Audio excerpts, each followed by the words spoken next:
أعوذ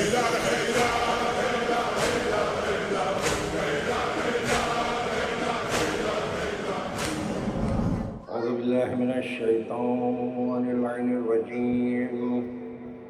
بسم الله الرحمن الرحيم.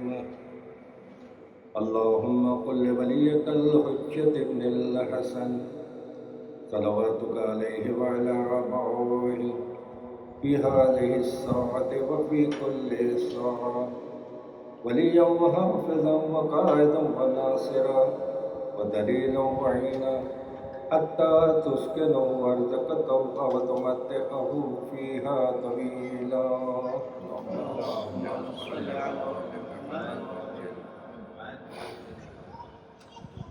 بسم الله الرحمن الرحيم. روي عن فاطمة الزهراء سلام الله عليها أنها قالت دخل علي أبي رسول الله صلى الله عليه وآله في بعض الأيام وقال لي يا فاطمة إني لأجد في بدني ضعف فقلت أعوذك بالله يا أبد من الضعف وقال لي يا فاطمة ائتني بالكساء اليماني وغطيني به. قالت فاطمة سلام الله عليها فأتيته بالكساء وغطيته به وصرت أنظر إليه فإذا وجهه يطلع له نورا كأنه القمر في ليلة تمامه وكماله. اللهم صل على محمد. قالت فاطمة سلام الله عليها وما كانت إلا ساعة وإذا بولد الحسن قد أقبل وقال السلام عليك يا أماه وقلت وعليك السلام يا ولدي وقرة عيني وقال يا أماه إني أشم عندك رائحة طيبة كأنها رائحة جدي رسول الله صلى الله عليه وآله وقلت نعم إن جدك نائم تحت الكساء. فأقبل الحسن نحو الكساء وقال السلام عليك يا جداه السلام عليك يا رسول الله أتأذن لي أن أدخل معك تحت هذا الكساء؟ قال وعليك السلام يا ولدي قد أذنت لك. ودخل الحسن عليه السلام معهم تحت الكساء.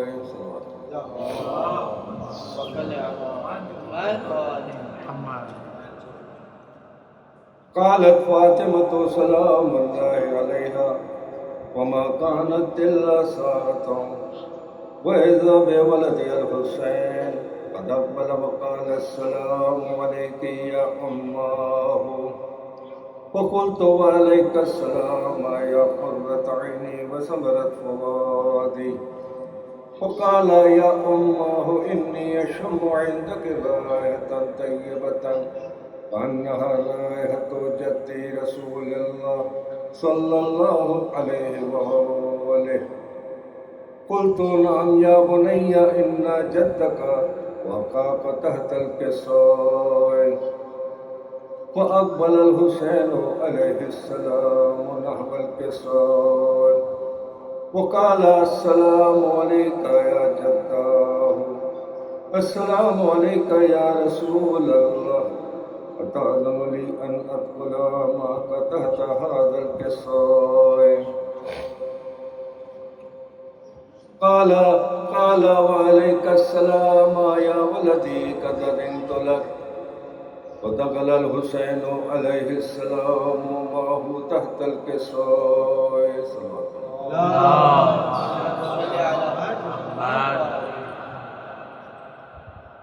وما كانت إلا ساعة وإذا بأبي الحسنين علي بن أبي طالب عليه السلام قد أقبل وقال السلام عليك يا بنت رسول الله وقلت وعليك السلام يا ابن عم رسول الله.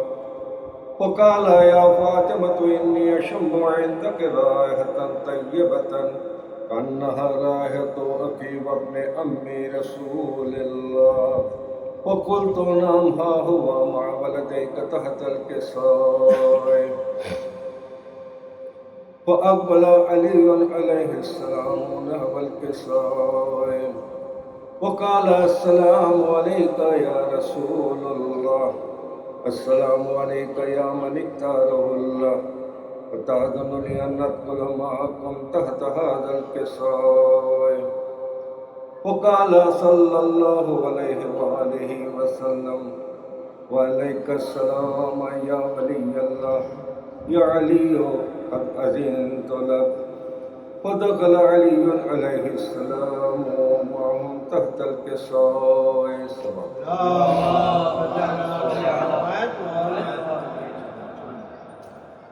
ثم أقبلت فاطمة سلام الله عليها نحو الكساء وقالت السلام عليك يا أبتاه، السلام عليك يا رسول الله، وتأذن لي أن ندخل معكم تحت هذا الكساء. وقال وعليك السلام بضعتي ويا قرة عيني يا فاطمة قد أذنت لك. ودخلت فاطمة معهم تحت الكساء. اللهم صل على محمد. فلما اكتملوا جميعا تحت الكساء قال الله تعالى يا ملائكتي وسكان السماوات وعزتي وجلالي إني ما خلقت سماء مبنية ولا أرضا مدهية ولا قمرا منيرا ولا شمسا مضية ولا فلكا يدور ولا بحرا يجري ولا فلكا يسري إلا في محبة هؤلاء الخمسة الذين هم تحت الكساء. وقال جبريل عليه السلام يا ربي ومن تحت الكساء؟ قال الله تعالى أهل بيت النبوة ومعدن الرسالة هم فاطمة وأبوها وبعلها وبنوها. اللهم صل على محمد وآل محمد. وقال جبريل يا ربي أتأذن لي أن أهبط إلى الأرض لأكون معهم سادسا؟ قال الله تعالى نعم قد أذنت لك. وهبط الأمين جبريل وأقبل نحو الكساء وقال السلام عليك يا رسول الله، السلام عليك يا من اختاره الله، إن الله عز وجل يقرئك السلام ويخصك بالتحية والإكرام ويقول لك وعزتي وجلالي إني ما خلقت سماء مبنية ولا أرضا مدهية ولا قمرا منيرا ولا شمسا مضية ولا فلكا يدور ولا بحرا يجري ولا فلكا يسري إلا لأجلكم ومحبتكم. وقد أذن لي أن ندخل معكم تحت هذا الكساء فلتأذن لي أنت يا رسول الله. قال نعم قد أذنت لك. فدخل جبريل معهم تحت الكساء وقال لهم إن الله عز وجل قد أوحى إليكم يقول إنما يريد الله ليذهب عنكم الرجس أهل البيت ويطهركم تطهيرا. اللهم صل على محمد وآل محمد. وقال علي عليه السلام يا رسول الله أخبرني ما لجلوسنا هذا تحت الكساء من الفضل عند الله تبارك وتعالى. وقال رسول الله صلى الله عليه وآله ما ذكر خبرنا هذا في محفل من محافل أهل الأرض وفيه جمع من شيعتنا ومحبينا إلا ونزلت عليهم الرحمة وحفت بهم الملائكة واستغفرت لهم بلا أن يتفرق صلوات. اللهم صل على محمد وآل محمد. فقال علي إذا والله فضنا وفاض شيتنا ورب الكعبة صلوات. اللهم صل على محمد وآل محمد.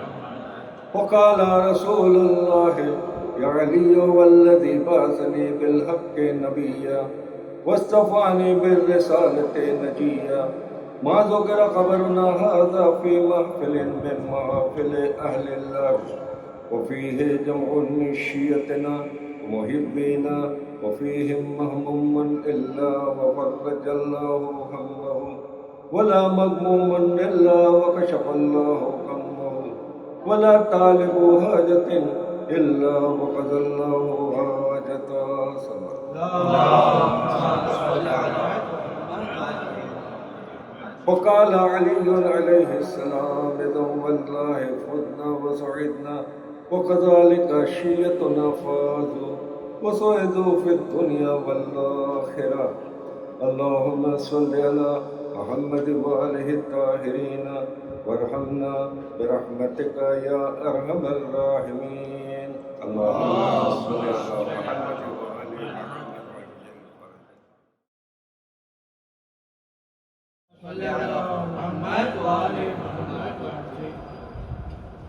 آئے سکینہ آئے سکینہ غم کی ستائی جان مدینہ آئے سکینہ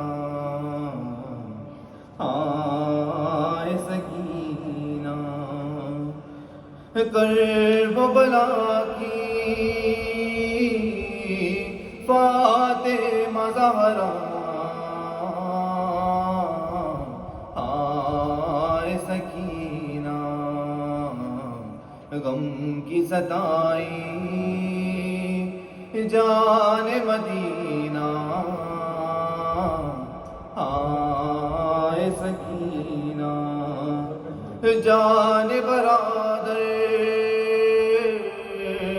ماں کی دلاری آنکھوں میں آنسو پیاس کی ماری بنتی رہی در رو کا نشانہ آئے سکینہ غم کی ستائی جان مدینہ آئے سکینہ خوف سے کھل کر روئی نہیں ہے چھٹ کے پدر سے سوئی نہیں ہے ڈھونڈ رہی ہے بابا کا سینہ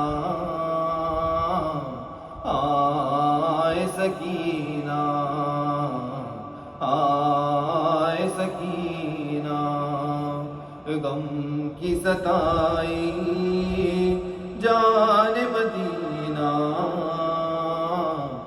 آئے سکینہ پیاس سے دل ہے چھلنی چھلنی لب پہ صدا امو ادرکنی آؤ مدد کو چھوڑ کے دریا آئے سکینہ آئے سکینہ غم کی ستائی جان مدینہ آئے سکینہ سارے مصائب دل پہ اٹھائے کہتے ہیں جس کو اپنے پرائے، 4 برس کے سن میں ضعیفہ آئے سکینہ، غم کی ستائی جان مدینہ آئے سکینہ، راہ میں کھائے جب بھی تماچے، پوچھتی ہے زینب سے لپٹ کے، اور کس لیے مجھ کو شمر نے مارا، آئے سکینہ آئے سکینہ، غم کی ستائی جان مدینہ آئے سکینہ، جب بھی سکینہ کو غش آیا، جب بھی کبھی درا لہرایا، نوک زنا سے شہ نے پکارا، آئے سکینہ، غم کی ستائی جان مدینہ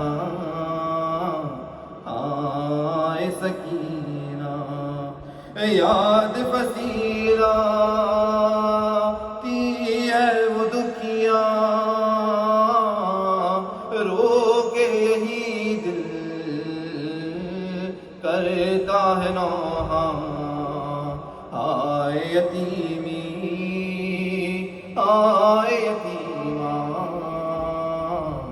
آئے سکینہ، غم کی ستائی جان مدینہ آئے سکینہ، محمد و محمد صلی اللہ علیہ وسلم۔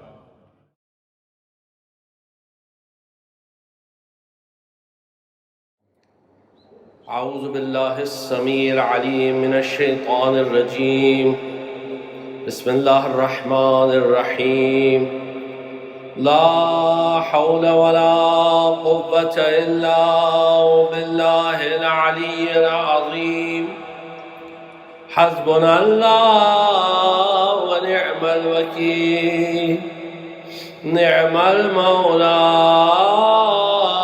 ونعم النصير، الحمد لله رب العالمين، والعاقبة لأهل التقوى واليقين،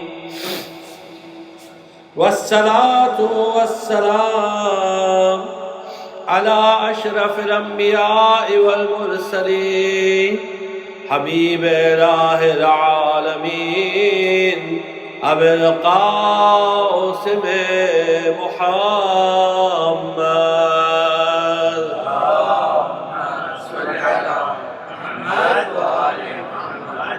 صلی اللہ علیہ وآلہ المعصومین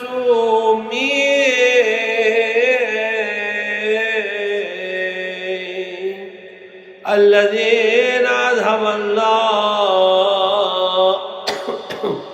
عنهم الرجس وطهرهم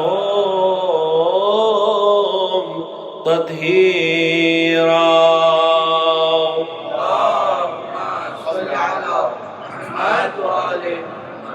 سیما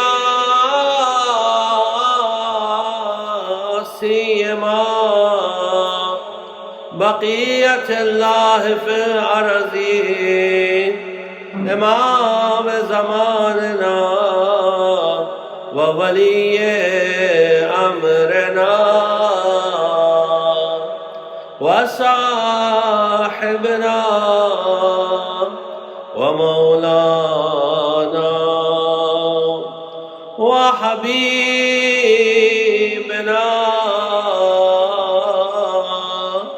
وطبيبنا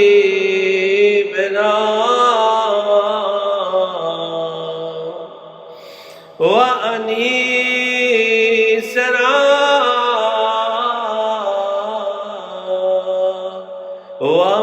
ومونسنا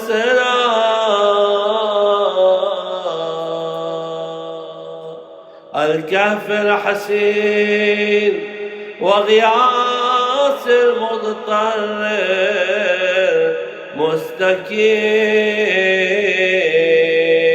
مستكين روحي وأرواح العالمين له الفداء. أما بعد، فقد قال الله جل جلاله وعز من قائل: ادع إلى سبيل ربك بالحكمة والموعظة الحسنة. صدق الله العلي العظيم. صلوات. اللهم صل على محمد وآل محمد. سورہ نحل کی اس آیت کریمہ میں ارشاد حق ہو رہا ہے: ادعو، اے پیغمبر آپ بلائیے، دعوت دیجیے لوگوں کو اپنے پروردگار کے راستے کی طرف، الی سبیل ربک بالحکمت والموعظۃ الحسنہ، حکمت کے ساتھ بلائیے اور اچھے موعظہ اور اچھی نصیحتوں کے ساتھ بلائیے. یعنی ایسا موعظہ اور ایسی نصیحت کہ جس کو سنیں وہ اور اس کو اپنی فطرت کے مطابق پائیں اور اسے قبول کریں، بشرط یہ کہ انہیں انصاف پسند ہونا چاہیے اور ان کی فطرت محجوب نہیں ہونا چاہیے، فطرت پر پردہ نہیں پڑا ہونا چاہیے، عقل پر پردہ نہیں پڑا ہونا چاہیے. اگر عقل پر پردہ پڑا ہوا ہے، عقل محجوب ہے، فطرت محجوب ہے، تو پھر لاکھ ان کو آپ دلیلیں دیجئے، لاکھ باتیں کریے، کوئی بات ان کے سمجھ میں آنے والی نہیں ہے. اور ایسے لوگوں کا بھی ذکر قرآن کریم میں کئی مرتبہ ہوا ہے، جیسے مثلا ختم اللہ علی قلوبہم وعلی سمعہم وعلی ابصارہم غشاوہ، اللہ نے ان کے کانوں پر، ان کی آنکھوں پر، ان کے دلوں پر ایک پردہ ڈال دیا. وہ کچھ ان کے نہ سمجھ میں آئے گا، نہ کچھ دکھائی دے گا، نہ سنائی دے گا، آپ کتنا بھی ان کو بولیے. یعنی وہ حق اور باطل میں تمیز کرنے کے لیے تیار ہی نہیں ہے، ان کو سننا ہی نہیں ہے. ان کو صرف جو ان کی عصبیت ہے، جو تعصب ہے، اس تعصب کو لے کر چلنا ہے. اس میں سے ایک تعصب یہ تھا: اِنَّا وَجَدْنَا عَلَيْهَا آبَانَا، ہم نے اپنے باپ دادا کو یہ کرتے ہوئے دیکھا. قرآن پوچھ رہا ہے، قرآن سوال کر رہا ہے، کیا وہ پھر بھی اپنے باپ دادا کو مانیں گے جب ان کے باپ دادا نہایت ہی احمق اور بے وقوف تھے اور کسی چیز کو سمجھتے بھی نہیں تھے؟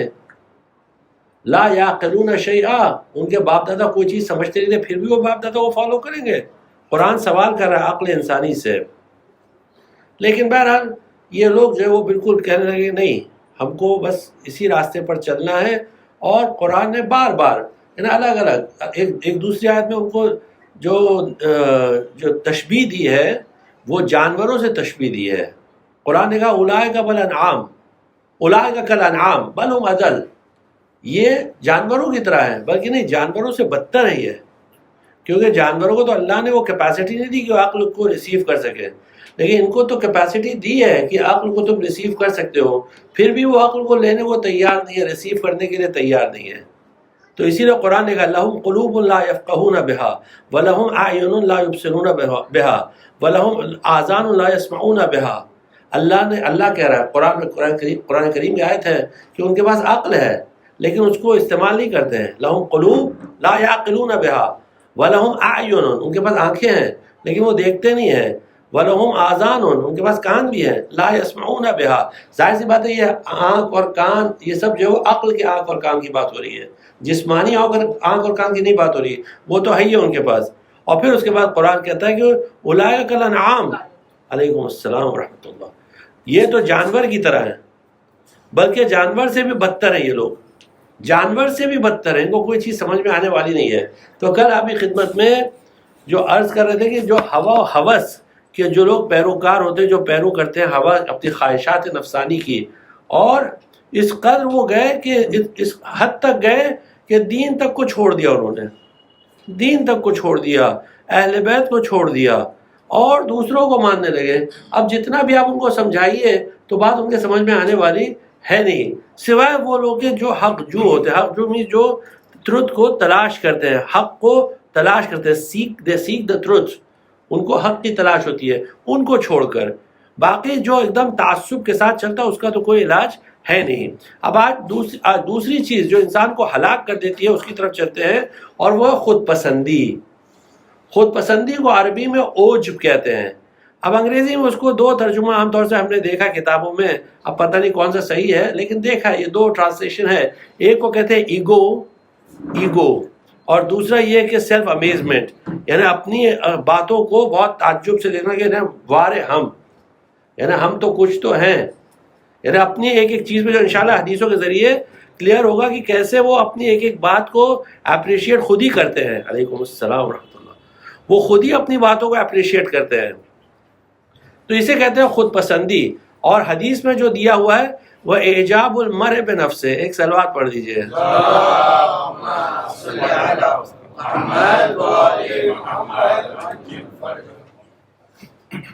واضح ہے نا. یعنی ہم لوگ شیعوں کی ایک خصوصیت یہ ہوتی ہے کہ دیر سے آنے والوں کو ہم بہت پسند کرتے ہیں, کہ جتنوں کی نظریں سب ادھر چلی جاتی ہے, اور یہ ہم لوگ کے ساتھ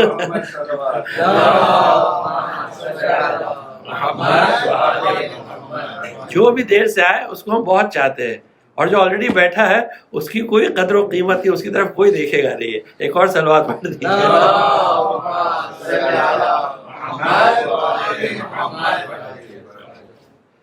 تو یہ خود پسندی اتنی خطرناک چیز ہے, اتنی خطرناک چیز ہے, اور عام طور سے ہم لوگ اس کی طرف متوجہ ہوتے نہیں ہیں, اور اس کے شکار ہوتے ہیں, لیکن اس کی طرف متوجہ نہیں ہوتے ہیں. لیکن جو کائنات کا مربی ہے امیر المومنین علی ابن ابی طالب علیہ السلام,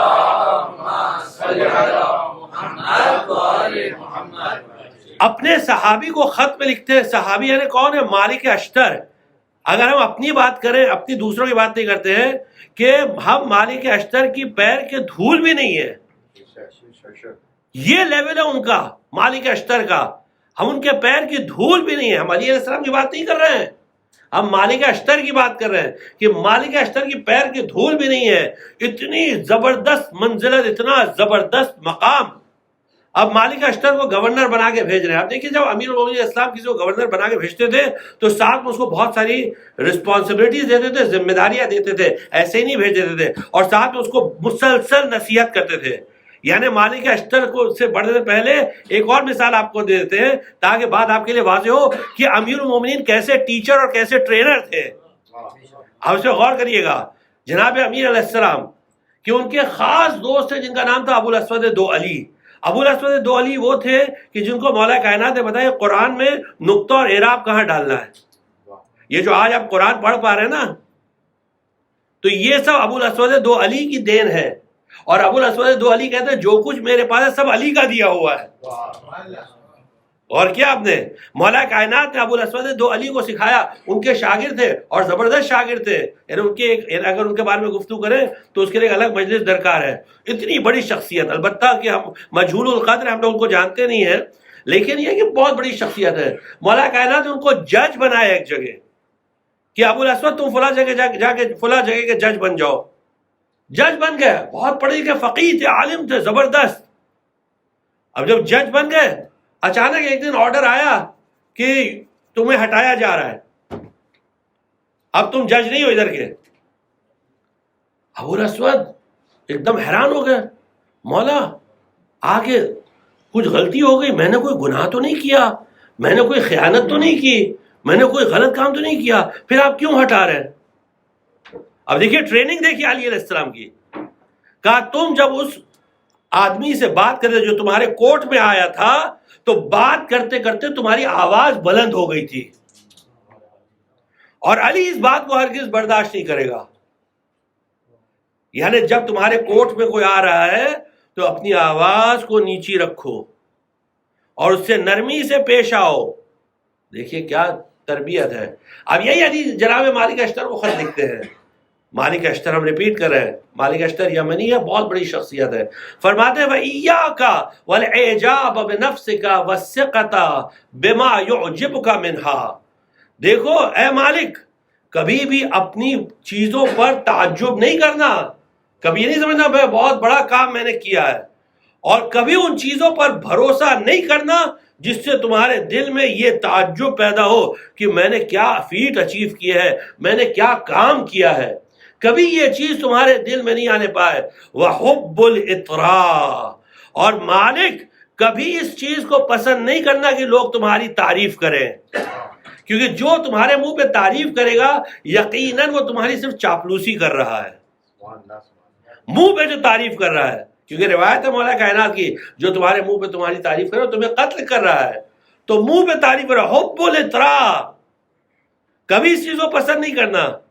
اگر کوئی آ کے بولے اور آپ کو اس سے روٹ نہیں ہونا ہے، تعریف کر رہا ہے اور آپ کو روٹ بھی نہیں ہونا کہ بھائی بہرحال روٹ نہیں ہونا ہے، وہ بھی غلط چیز ہے، ٹھیک ہے، تو بات وہ کاٹ دیجئے، کوئی اور طریقے سے دوسری طرف لے جائیے تاکہ وہ بات کٹ جائے کہ آپ نے یہ کہا بہت اچھا کیا، ماشاءاللہ ماشاءاللہ۔ لیکن آج کے زمانے میں تو ایسا ہے کہ بھائی لوگ ڈونیشن دیتے اس لیے ہے کہ اسٹیج پہ کھڑے ہو کے بڑے بڑے ٹائٹل دیے جائیں اور لوگ 10 لوگ آگے تعریف کر کے جائیں، بار بار نام دیا جائے کہ بھئی فلاں نے یہ کیا ہے، سب لوگ تعریف کریں۔ لیکن اہل بیت علیہ السلام کی تعلیمات اس سے بالکل الگ ہے، ایک دم الگ ہے۔ پھر مولا فرماتے ہیں اے مالک فَإِنَّ ذَلِكَ مِنْ أَوْثَقِ فُرَصِ الشَّيْطَانِ، یہ جو خود پسندی ہے نا، یہ شیطان کی بہت زیادہ ریلائبل اپارچونٹیز میں سے ہے، یعنی شیطان اس پہ سب سے زیادہ بھروسہ کرتا ہے کہ وہ دیکھتا ہے کہ کون ہے کہ جس کو اپنی تعریف پسند ہے۔ شیطان شکار اس طرح کرتا ہے۔ شیطان، ابھی ہم زیادہ بولیں گے نہیں، بس آپ اس سے آپ سمجھ جائیے کہ ہم لوگوں کے کلچر میں اور علی ابن ابی طالب کی تعلیمات میں کتنا فرق ہے کہ ہم یہ چاہتے ہیں کہ لوگ ہماری تعریف کریں۔ مولا فرماتے ہیں یہ شیطان کی فرصتوں میں سے سب سے معتبر فرصت ہے کہ جس پہ شیطان سب سے زیادہ بھروسہ کرتا ہے کہ اگر کسی کو اپنے جال میں پھنسانا ہے تو اس میں خود پسندی پیدا کر دو، ایگو پیدا کر دو، سیلف امیزمنٹ کہ ماشاءاللہ وارے ہم اپنی پیٹھ خود تھپ تھپائیں۔ لِيَمْحَقَ مَا يَكُونُ مِنْ احسان المحسن، شیطان اس لیے کرتا ہے تاکہ محسن نے جتنے احسانات کیے ہیں وہ سب کو نیست و نابود کر دے، سب کو مٹا دے۔ یعنی جب آدمی میں یہ خیال پیدا ہوتا ہے کہ میں کچھ ہوں، جیسے ہی یہ پیدا ہوا ویسے ہی ساری نیکیاں مٹ گئیں۔ یہ نہیں، یعنی یہ خود زوال ہے، یہ نہیں کہ یہ ابتدائے زوال ہے۔ یاد رکھیے گا، دیکھیں جملے پر غور کریے، ہم کیا عرض کر رہے ہیں ابھی خدمت میں۔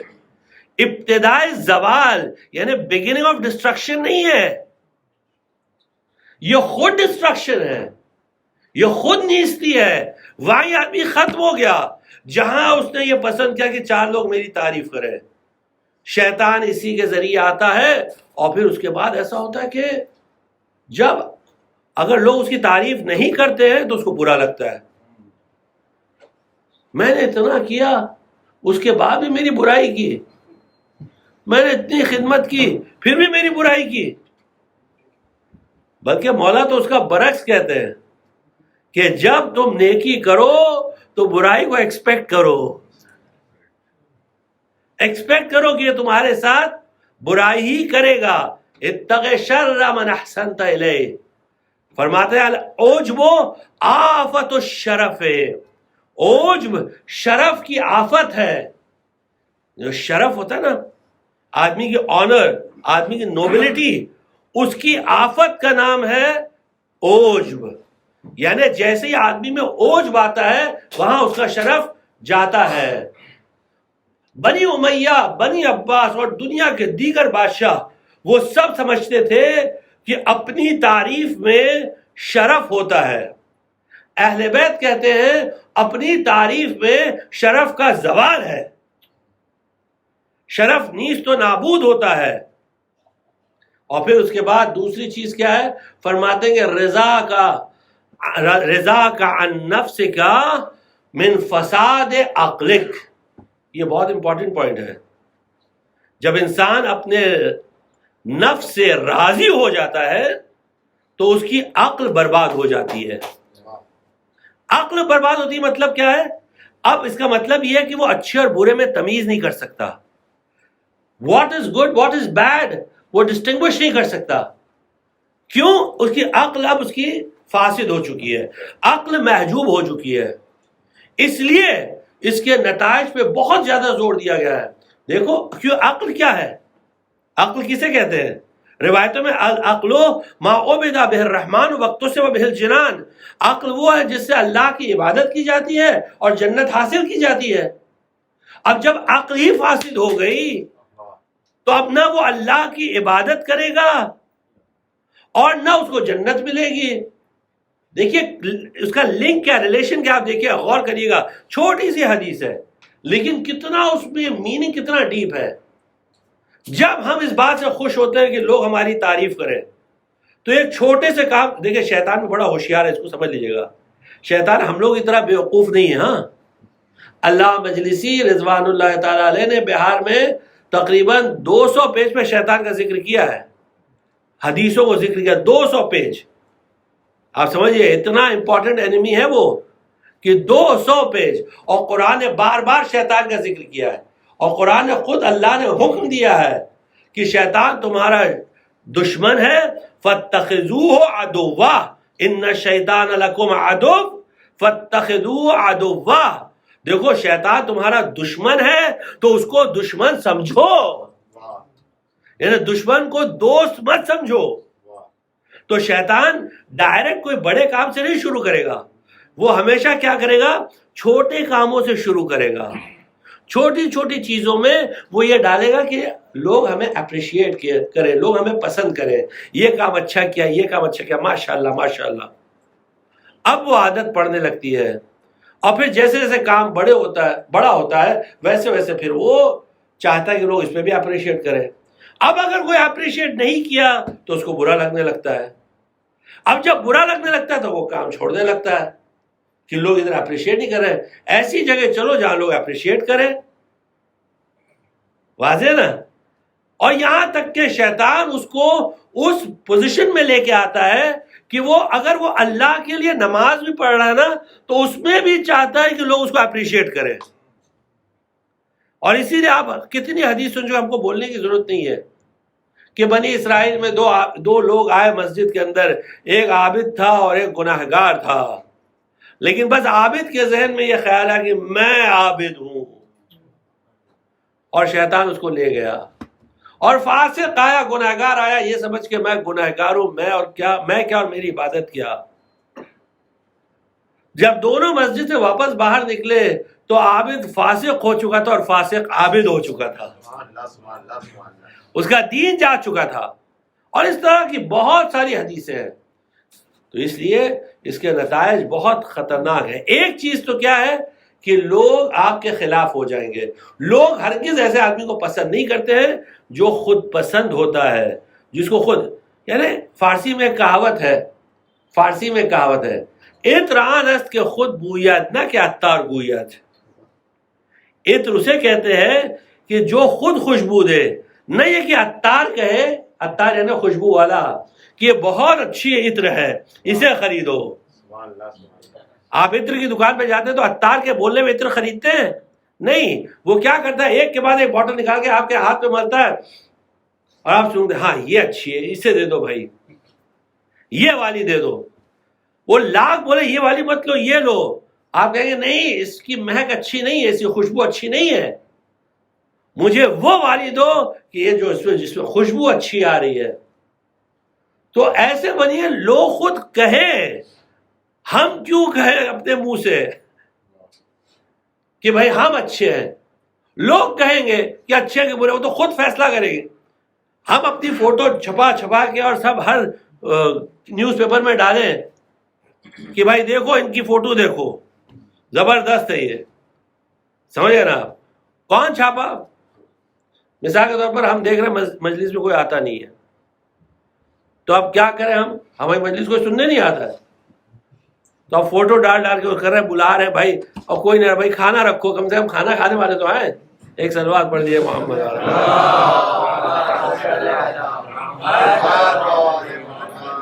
تو یہ عقل کو برباد کر دیتی ہے، عقل کو نیست و نابود کر دیتی ہے. اور جب انسان اس لیول پہ آتا ہے نا تو مولا فرماتے ہیں کہ اس کی جو خامیاں ہیں، اس کی جو ڈیفیکٹس ہیں نا، وہ سب لوگوں کے سامنے آنے لگتی ہے، ایک ایک کر کے اس کی ساری ڈیفیکٹ سامنے آنے لگتی ہے، کیونکہ اب وہ چاہتا ہے کہ لوگ میری تعریف کریں تو وہ الٹی سیدھی حرکتیں کرنے لگتا ہے. جب الٹی سیدھی حرکتیں کرنے لگتا ہے تو اس کی ایک ایک خامی، ایک ایک ڈیفیکٹ اس کی سامنے آتی ہے، اور پھر نتیجہ کیا ہوتا ہے کہ لوگ تو اس سے ناراض ہوتے ہیں، اللہ بھی اس سے ناراض ہوتا ہے. اب مولا کائنات کی ایک حدیث چھوٹی سی سن لیجیے، دیکھیے کتنے جامع طریقے سے مولا نے فرمایا ہے. واقعی انہیں کیا تعلیمات ہے علی ابن ابی طالب علیہ السلام کی.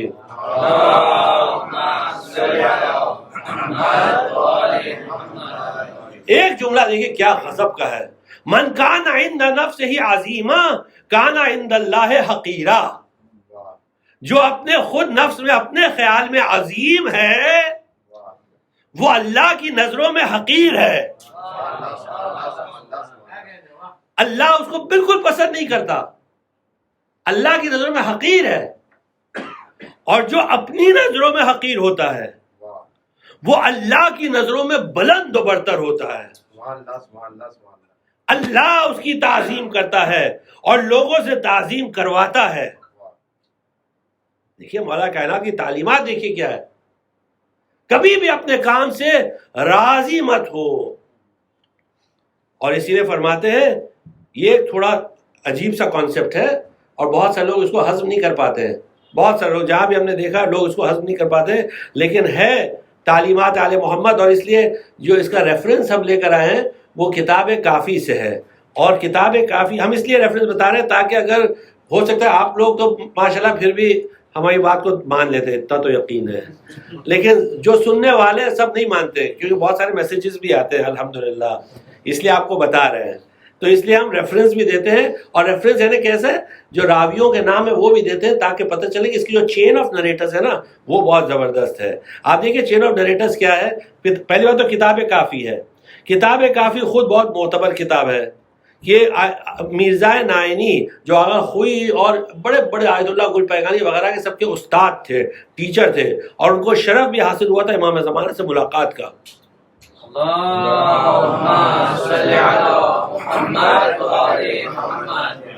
مرزا نائینی، ہاں نایانی نہیں، نائینی، ٹھیک ہے نا، آپ نام صحیح لیجئے گا. تو مرزا نائینی بہت بڑے عالم تھے، بہت زبردست عالم تھے.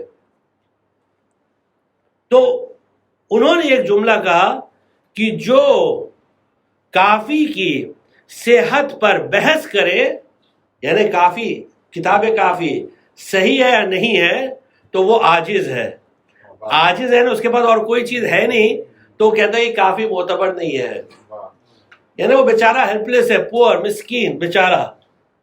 واضح نا. تو کتاب کافی میں جلد 2 اور صفحہ نمبر اتفاق سے 313 ہے، تو اس لیے ریفرنس بھی اچھے سے یاد ہو جاتا ہے.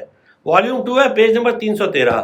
اس میں حدیث نقل کرتے ہیں شیخ کلینی اپنے استاد سے علی ابن ابراہیم قمی، جن کے بارے میں بتا چکے ہیں، اور وہ نقل کرتے ہیں اپنے والد سے ابراہیم نے ہاشم سے، اور وہ نقل کرتے ہیں محمد ابن ابی عمیر سے، جن کے بارے میں ہم یہاں بتا چکے ہیں.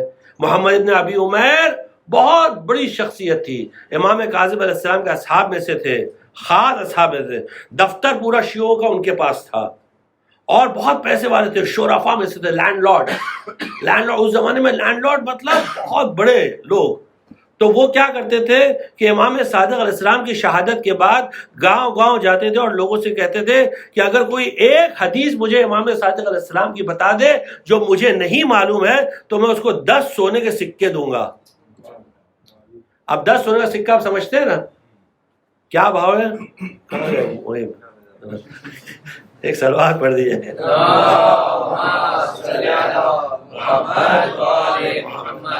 جو بھی بھاؤ ہے آپ اس کو کیلکولیٹ کر لیجئے، 10 سے ملٹیپلائی کر، منیمم پکڑیے.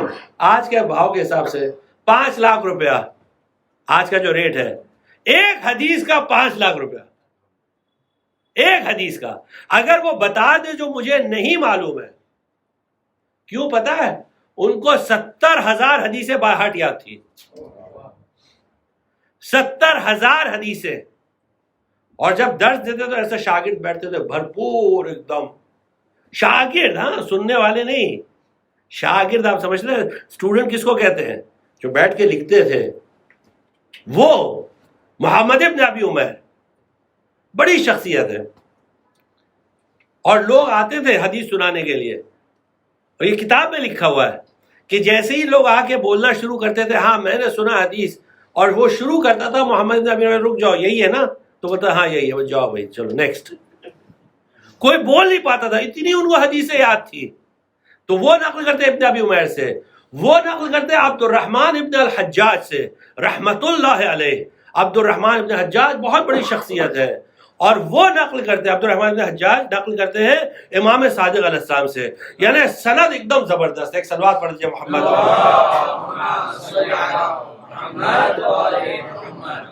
واضح آپ کے لیے سند کلیئر ہے، ایک دم زوردار سند ہے. یعنی سند میں ذرا سا بھی اس میں رکھنا نہیں ہے، ذرا سا بھی کہ آپ بول سکیں یہاں یہ حدیث یہ راوی ضعیف ہے. اگرچہ یہ بہرحال ایک کانسیپٹ ہے وہ الگ ہے، لیکن جو پہلے کے علماء کا یہ روش نہیں تھی.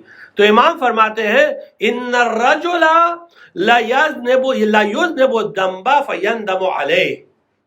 ایک مومن گناہ کرتا ہے، گناہ کر اس سے گناہ سرزد ہوتا ہے، اور وہ گناہ کرنے کے بعد بہت پچھتاتا ہے، نادم ہوتا ہے، ریگریٹ کرتا ہے کہ میں نے کیوں کیا یہ گناہ، روتا ہے، گریا کرتا ہے. ندامت کا مطلب ہی یہی ہے. یعنی دعائے مناجات تائبین آپ پڑھیے، بار بار اس کی تاکید کرتے ہیں. مناجات التائبین میں امام زین العابدین علیہ السلام فرماتے ہیں پروردگارا اگر گناہوں پر پچھتانے کو استغفار کہتے ہیں فَوَعِزَّتِكَ، تو تیری عزت کی قسم انا من النادمین، تو میں ان لوگوں میں سے ہوں جو اپنے گناہوں پر نادم ہوں، یعنی میں استغفار کر رہا ہوں. یعنی افکورس وہ ہم لوگوں کو تعلیمات دے رہے تھے، وہ خود گناہ نہیں کرتے تھے، لیکن ہم لوگ کو ٹرین اس طرح کر رہے تھے. تیری عزت کی قسم اگر گناہوں پر پچھتانا، ریگریٹ کرنا، کیونکہ شیطان کا ایک اور بڑا ہیلا کیا ہوتا ہے پتہ ہے آپ کو، کہ وہ جب انسان گناہ کرتا ہے نا تو اس کو جسٹیفائی کرواتا ہے، کہ اگر ہم یہ کام نہ کیے ہوتے تو کوئی دوسرا کر لے گا. واضح ہے نا. مثلا ایک صاحب نے ایک بہت بڑا گناہ کیا، ابھی یہاں بیان کرنے کے بھی لائق بھی نہیں ہے، تو انہوں نے بڑا گناہ کیا. بہرحال جب ہم نے ان سے پوچھا کہ بھائی تم نے یہ کیوں کیا، تم نے کتنا بڑا گناہ کیا، تم جانتے ہو؟ تو اس نے پلٹ کے ہم کو جواب دیا ارے کیا کریں، اگر ہم نہیں کرتے تو کوئی اور کرتا وہ کام.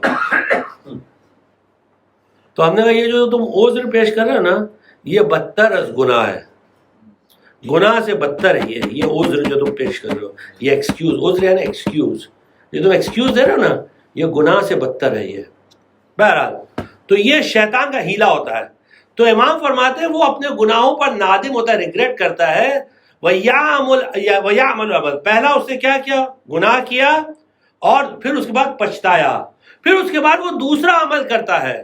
فَيَسُرُّهُ بِذَلِكَ، اس عمل کے ذریعے وہ خوش ہوتا ہے، اس کو خود میں ایک خوشی محسوس ہوتی ہے کہ میں نے یہ کام کیا.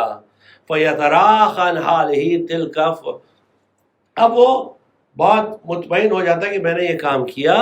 امام فرماتے ہیں کہ یہ جو اس کا پہلا حال تھا نا، جو پہلی کنڈیشن تھی کہ جس میں وہ اپنے آپ کو کرس کر رہا تھا، نادم ہو رہا تھا، پچھتا رہا تھا، یہ خیر مما دخل فیہ، یہ دوسری حالت سے بہتر ہے کہ جو اچھا کام کر کے وہ فخر کرنے لگا، یہ اس سے بہتر ہے.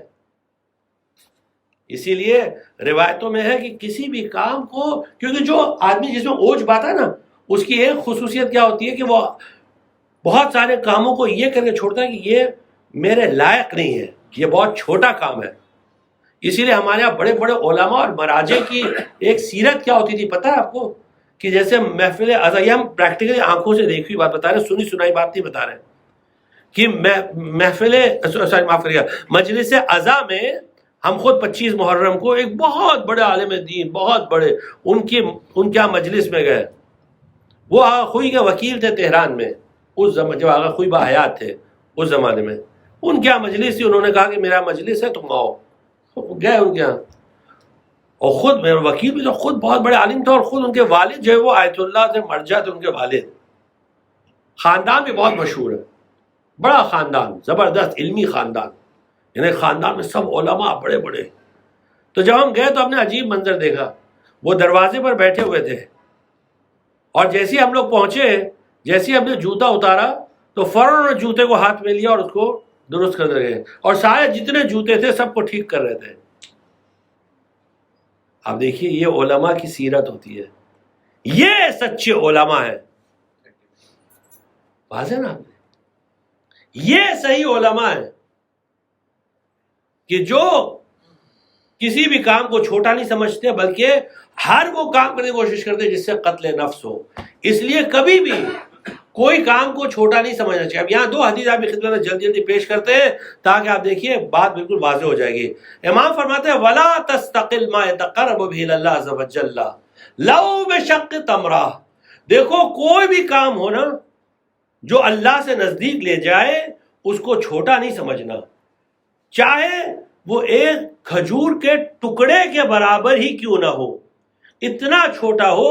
شقہ میں تمرہ یعنی تمرہ کھجور کو کہتے ہیں، اور شق یعنی ٹوٹا ہوا کھجور اتنا سا، اس کو بھی تم چھوٹا نہیں سمجھنا. وہ بھی کام بہت بڑا ہوتا ہے، کبھی چھوٹا نہیں سمجھنا. پتہ نہیں اللہ کو کون سی چیز پسند ہے، اسی لیے روایتوں میں ملتا ہے. یہ روایت جو ہے وہ موجود ہے. آپ دیکھیے فرماتے یہ شیخ صدوق نے اپنی کتاب خصال میں نقل کیا ہے. خصال شیخ صدوق کی کتاب بتا چکے، اس کو بار بار انٹروڈیوس کر چکے ہیں، جو نمبرز کے حساب سے چلتی ہے. اس میں فرماتے ہیں، اور یہ حدیث شیخ صدوق نے صرف خصال میں نقل نہیں کیا ہے بلکہ اپنی دوسری کتابوں میں نقل کیا ہے. معانی الاخبار میں بھی نقل کیا ہے، کمال الدین میں بھی نقل کیا ہے، الگ الگ کتابوں میں. کمال الدین تو امام زمان پر ہے، کمال الدین تو امام زمان پر ہے، لیکن یعنی امام زمان کے متعلق اس حدیث کو کیوں نقل کیا؟ اس لیے کیونکہ جو ابھی حدیث پڑھتے ہیں انشاءاللہ تو آپ کے لیے بات واضح ہو جائے گی کہ امام زمان کے لیے انہوں نے کیوں نقل کیا ہے. تو یہ 3 کتابوں انہوں نے نقل کیا ہے، اور ابھی یہاں سند نہیں پڑھتے کیونکہ اس میں بہت ٹائم چلا جاتا ہے، لیکن حدیث بہت معتبر ہے. اس میں فرماتے ہیں شیخ صدوق کہ ابو بصیر نے محمد ابن مسلم سے نقل کیا. ابو بصیر بہت بڑے صحابی ہیں، انہوں نے کس سے نقل کیا؟ محمد ابن مسلم سے. محمد ابن مسلم کون ہے؟ کہ جن کو امام نے 30,000 حدیثیں دی اور کہا محمد یہ صرف تمہارے لیے ہے، کسی اور کو نہیں بولنا، یہ صرف تمہارے لیے بس. اور یہ محمد بن مسلم ایک مرتبہ مدینے میں جا کر ایک جج کے پاس بیٹھ گئے، اور امام وہاں سے گزرے اور دیکھا کہ جج کے پاس بیٹھے ہوئے. امام نے ان کو بعد میں بلایا، جب یہ ملنے آئے نا تو کہا محمد تم اس کے پاس کیوں بیٹھے تھے؟ کیونکہ محمد بن مسلم بھی یہ شرفا میں سے تھے، بڑے لوگوں میں سے تھے. تو کہا اس کے پاس کیوں بیٹھے تھے تم؟ تو کہہ رہے ہیں کہ مولا میرا دوست ہے وہ. کہا تمہیں پتہ نہیں ہے کہ ایسے لوگوں کے پاس بیٹھنے سے تمہارا ایمان کم ہوتا ہے اور تم میں تکبر بڑھتا ہے کہ میں اتنے بڑے بڑے لوگوں کو جانتا ہوں. وہ قاضی القضات تھا مدینے کا، چیف جسٹس، اس کے ساتھ بیٹھے ہوئے تھے. تو ایسے لوگوں کے ساتھ بیٹھنے سے تمہارے ایمان میں تمہارا تکبر بڑھتا ہے کہ میں ایسے لوگوں کے ساتھ. امام نے فرمایا محمد جاؤ اس کا کفارہ دو. تو محمد واپس کوفہ آئے، کوفہ کے رہنے والے تھے، وہاں کے شرفا میں سے تھے. واپس کوفہ آئے، اور کوفہ آنے کے بعد ابھی بہت بڑے آدمی تھے. انہوں نے کیا کیا، مسجد کوفہ جو مسجد ہے نا، بڑی مسجد جامع کوفہ جس میں مولا کائنات شہید ہوئے، اسی مسجد کے باہر انہوں نے ایک ٹھیلا لگا دیا کھجور بیچنے کا. کھجور بیچنے لگے. اب کھجور بیچنا ایک دم لو پروفیشن سمجھا جاتا تھا. ایک ٹھیلا لگانا، ٹھیلا ایک زمیندار ایک بہت بڑا بزنس ٹھیلا لگا کے اس پہ کھڑا رہے. تو جتنے ثقفی بنو ثقیف خاندان کے جو تھے لوگ تھے نا، سب بڑے لوگ تھے. یہ لوگ بنو ثقیف خاندان بڑا تھا، یہ لوگ سب زمیندار تھے. تو یہ لوگ سب آئے، کہنے لگے کہ محمد یہ کیا کر رہے ہو، خاندان کی آبرو لے رہے ہو. تو پھر بہت اصرار کیا. تو پھر محمد نے کہا اچھا ٹھیک ہے، تم لوگ اتنا کہہ رہے ہو تو مجھے پہلے جو اتنا کھجور کم سے کم رکھا ہو اس کو بیچ لوں، پھر اس کے بعد میں چھوڑ دوں گا. بس اس طرح انہوں نے قتل نفس کیا، اپنی انا کو قتل کیا. دیکھیے اہل بیت کے صحابی اس طرح ہوا کرتے تھے. یہ ہوں گیا ہم اپنی بات کرتے ہیں، دوسروں کی بات نہیں کرتے. جتنی نیگیٹو پوائنٹ ہے وہ سب سے پہلے ہمارے لیے پھر کسی اور کے لیے ہوگی. ہم لوگ اس کے ایک دم بالکل برعکس ہے، ایک دم اپوزٹ ہے، بالکل ایک دم. محمد مسلم نقل کرتے ہیں، یعنی ابو وسیع نقل کرتے ہیں محمد مسلم سے، اور وہ کہتے ہیں کہ میں نے امام باقر علیہ السلام سے سنا.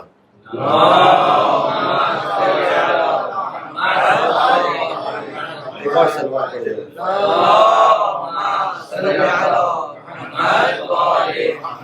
اور انہوں نے اپنے آبا و اجداد سے نقل کیا ہے. کس سے؟ حضرت امیر علیہ السلام سے. جناب امیر سے نقل کر رہے ہیں کہ جناب امیر علیہ السلام نے فرمایا ان اللہ اخفا اربعۃ فی اربعۃ، اللہ نے 4 چیزوں کو چھپا کے رکھا ہے 4 چیزوں میں. غور کریے گا، 4 چیزوں کو چھپا کے رکھا ہے 4 چیزوں میں. کون سی چیزوں کو چھپا کے رکھا ہے؟ پہلی چیز اخفا رضاہ فی طاعتہ، اس نے اپنی رضا کو، اپنی خوشنودی کو چھپا کے رکھا ہے اپنی اطاعت میں. اطاعت یعنی مستحبات اور واجبات میں، یعنی اس پہ عمل کرنے میں، اور محرمات سے پرہیز کرنے میں، اور مکروہات سے پرہیز کرنے میں. اس کو کہتے ہیں اطاعت، اوبیڈینس. اللہ نے چھپا کے رکھا ہے یہ اپنی رضا کو. اور آپ جانتے ہیں جس سے اللہ راضی ہو جائے اس کا تو بیڑا پار، جس سے اللہ راضی ہو جائے. اسی لیے مولا فرماتے ہیں فلا تستصغرن شیئا من طاعته، اسی لیے اللہ کی کسی بھی اطاعت کو، کسی بھی حکم کو چھوٹا نہیں سمجھنا، کبھی چھوٹا نہیں سمجھنا. فربما وافق رضاہ، کیونکہ وہ جس چیز کو آپ چھوٹا سمجھ رہے ہیں اسی سے اللہ کی رضا کمپیٹیبل ہے، اسی سے مل رہی ہے اللہ کی رضا. اللہ نے اسی میں اپنی رضا کو رکھا ہے. وَأَنْتَ لَا تَعْلَمُ، اور تمہیں نہیں معلوم ہے. ہم مثال دے دیتے ہیں، چھوٹی سی ایک مثال دیتے ہیں. مثلا 2 رکعت نماز آپ مغربین کے بعد پڑھتے ہیں، اس کو کیا کہتے ہیں؟ نافل عشاء. اس کو کہتے ہیں نافل عشاء. 2 رکعت بیٹھ کے پڑھی جاتی ہے، 1 شمار کی جاتی ہے، 2 بیٹھ کے پڑھی جاتی ہے، 1 گنی جاتی ہے. نافل عشاء کہتے ہیں. اکثر لوگ ہم نے دیکھا نہیں پڑھتے، اکثر میجورٹی کو نہیں پڑھتے ہیں. جبکہ آپ جانتے ہیں اس میں حدیث کیا ہے؟ حدیث یہ کہ مومن سوئے گا نہیں جب تک کہ نافلہ عشاء پڑھے گا نہیں. یعنی مومن یعنی کون؟ جو خدا اور قیامت پر ایمان رکھتا ہے. یعنی حدیث عربی میں من کانا یؤمن باللہ والیوم الآخر، جو اللہ اور آخرت پر ایمان رکھتا ہے، فلا یبیتن الا بالوتر، وہ سوئے گا نہیں جب تک کہ وتر نہیں پڑھ لے گا. وتر یعنی یہ والی وتر، اس کو بھی وتر کہتے ہیں کیونکہ 1 گنی جاتی ہے. یہ نماز شب والی وتر نہیں ہے کیونکہ اس کے بعد سونا مکروہ ہے، اس کے بعد سونا مکروہ، اس کے بعد تو آدمی سوتا ہے. لیکن ہم لوگ نہیں پڑھتے ہیں. تسبیح زہرا سلام اللہ علیہا، اس کو نہیں پڑھتے ہیں. کیوں؟ ہم گئے تھے وہاں فلاں جگہ، ہم نے دیکھا کہ وہاں لوگ نہیں پڑھتے ہیں. ارے وہ غلط کر رہے ہیں. تم وہ دیکھو کہ اہل بیت کیا کہہ رہے ہیں. اللہ نے اپنی رضا تسبیح زہرا میں رکھی ہے، تو وہ پڑھو بھائی. تو یہ دوسری چیز وَأَخْفَى سَخَطَهُ فِي مَعْصِيَتِهِ، اور اللہ نے اپنی ناراضگی کو چھپا کے رکھا ہے اپنی نافرمانی میں، یعنی محرمات میں، حرام چیزوں میں اور مکروہات میں. یہ 2 چیزوں میں. فَلَا تَسْتَصْغِرَنَّ شَيْئًا مِّن مَعْصِيَتِهِ، دیکھو اللہ کی کسی بھی نہی کو جس کو اس نے منع کیا ہے، یعنی جو چیز حرام اور جو چیز مکروہ، اس کو کبھی چھوٹا نہیں سمجھنا. ایون مکروہ کو کوئی چیز مکروہ ہے اس کو چھوٹا نہیں سمجھنا. کیوں؟ ربما وافق سخطہ یعنی معصیتہ وانت لا تعلم، یعنی ہم نے یہ مکروہ انجام دیا اور اللہ اس مکروہ سے ناراض ہوا. مکروہ سے مثال ہم نے اس دن دی تھی آپ کو مکروہ کی، کہ فادر آئے روم میں اور ہم کھڑے نہیں ہوئے. یہ مکروہ ہے، واجب نہیں ہے کہ جب فادر آئے تو کھڑے ہونا. لیکن اللہ کو یہ بات کبھی کبھی اتنی ناپسند ہوتی ہے کہ اللہ بہت ساری نعمتیں سلب کر لیتا ہے، بہت ساری نعمتیں سلب کر لیتا ہے.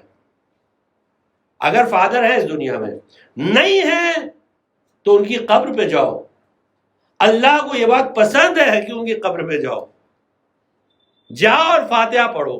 نہیں جانا بری بات ہوتی ہے. ہاں اگر کوئی اور شہر کوئی اور ملک میں بات الگ ہے تو ان کے لیے قرآن پڑھیے وغیرہ.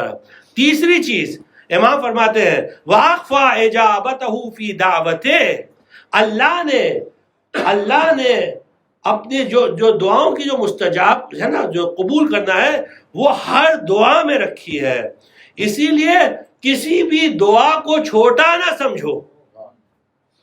کسی بھی دعا کو کبھی چھوٹا نہیں سمجھنا. پتہ نہیں کون سی دعا اللہ قبول کرے, پتہ نہیں کون سی دعا ہے اللہ اس کو قبول کر لے, اور انت لا تعلم, اور تمہیں نہیں معلوم. اور چوتھی چیز جس کا تعلق امام زمان سے ہے,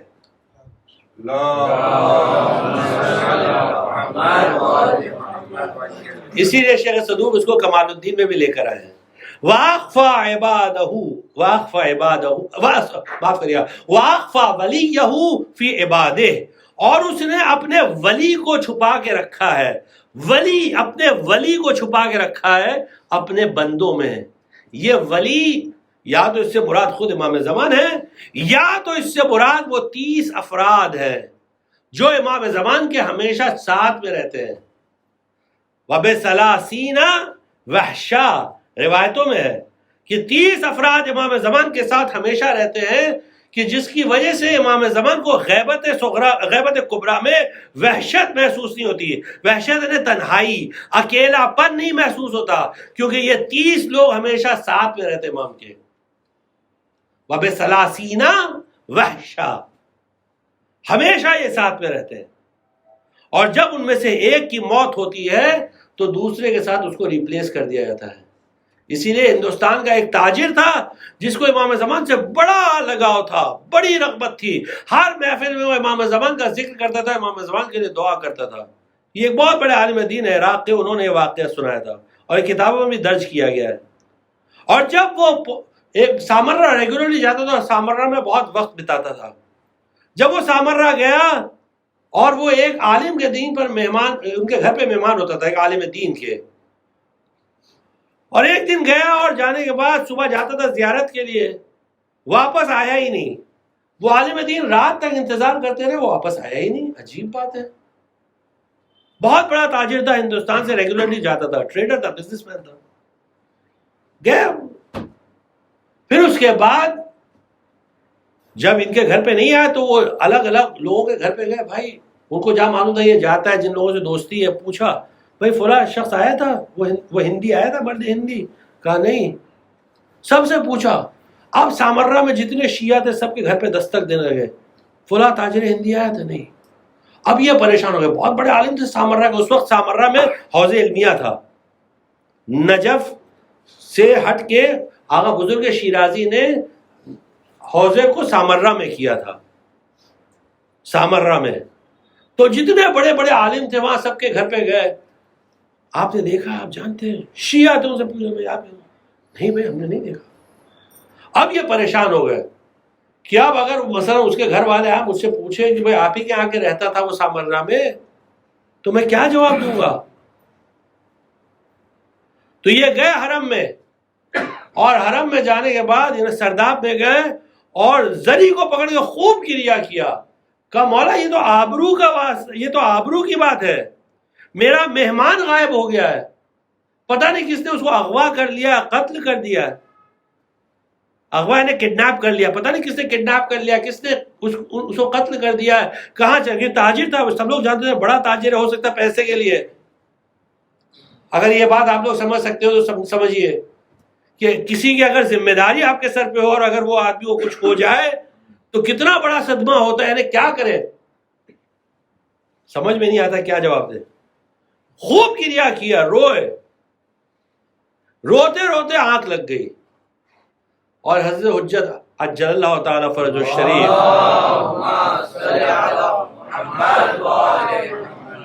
خواب میں آئے, کہنے لگے تم فکر مت کرو, وہ ہمارے ساتھ آ گیا, ہم نے اس کو اپنے ساتھ لے لیا ہے, وہ اب ہمارے موالی میں سے ہو گیا ہے, یعنی یہ 30 میں سے ایک ہو گیا ہے. اور جو اس کے گھر والے ہیں وہ ہم ان کو بتا دیں گے, تم اس کی فکر مت کرو. وہ یعنی مفہوم ہم بتا رہے ہیں کہ وہ سب ہم مینج کر لیں گے. امام نے فرمایا اب وہ ہمارے ساتھ ہو گیا ہے. آپ نے دیکھیے اتنا عشق تھا, اتنی محبت تھی اس کو امام زمان سے کہ امام زمان نے اس کو اپنے ساتھ لے لیا. اب وہ ہم میں سے ہو گیا ہے. اور اس طرح بڑے بڑے علماء, آغا بزرگ شیرازی کا ہی واقعہ ہے کہ ان کے ساتھ ان کے 2 شاگرد بیٹھے ہوئے تھے ان کے گھر پر. اور کون 2 شاگرد تھے؟ بہت بڑی شخصیت ہے. اب آپ یعنی آپ بتا دیں اگر آپ سمجھ رہے ٹھیک ہے. یعنی ایک تو شیخ عبد الکریم حائری جنہوں نے قوم کی بنیاد ڈالی, حوض علمیہ قوم کی بنیاد رکھی. اور دوسرے کون تھے؟ سید کاظم یزدی طباطبائی جنہوں نے العروۃ الوثقی لکھی ہے. اور آج اگر جو بھی مجتہد جتنے بڑے فقہاء ہیں وہ سب جو عروۃ الوثقی پڑھ کے اس پہ حاشیہ لکھتے ہیں وہ مجتہد بن جاتے ہیں. 2 بڑی شخصیتیں, لیکن وہ دونوں اس ٹائم پہ 17-18 سال کے تھے. اور آپ جانتے ہیں 17-18 سال کی ایج کیا ہوتی ہے, وہ زیادہ تو ہوتی نہیں ہے نا. تو اس میں تھوڑا ایک وہ ہوتا ہے نا کہ بھائی ہم لوگ جانتے ہیں وہ والا. ان کے گھر پر بیٹھے ہوئے تھے کہ اتنے میں ایک شخص آیا جو لباس پہنا ہوا تھا فقیری کا, یعنی داشا اور گلے میں مثلا تسبیح جیسے ویسے بالکل ایک دم فقیری لباس.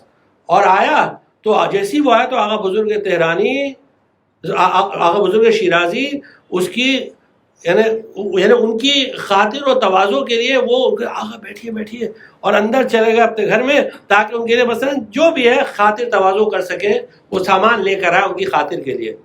لیکن جب وہ آئے واپس تو دیکھا کہ وہ نہیں ہے. تو انہوں نے پوچھا کہاں چلے گئے وہ؟ کہا پتہ نہیں, اٹھ کے چلے گئے وہ. کہا تم لوگوں نے کچھ بدتمیزی تو نہیں کی؟ فوراً پہلا سوال, کیونکہ بہرحال استاد تھے نا تو جانتے شاگرد تو وہ کہ شاگرد ایسے ہی ہوتے زیادہ تر, تجربہ ہے نا بھائی, تو اکثر شاگرد ایسے ہوتے. تو ناراض ہو گئے, تم نے کچھ بدتمیز یعنی ایسی جسارت تو نہیں کی؟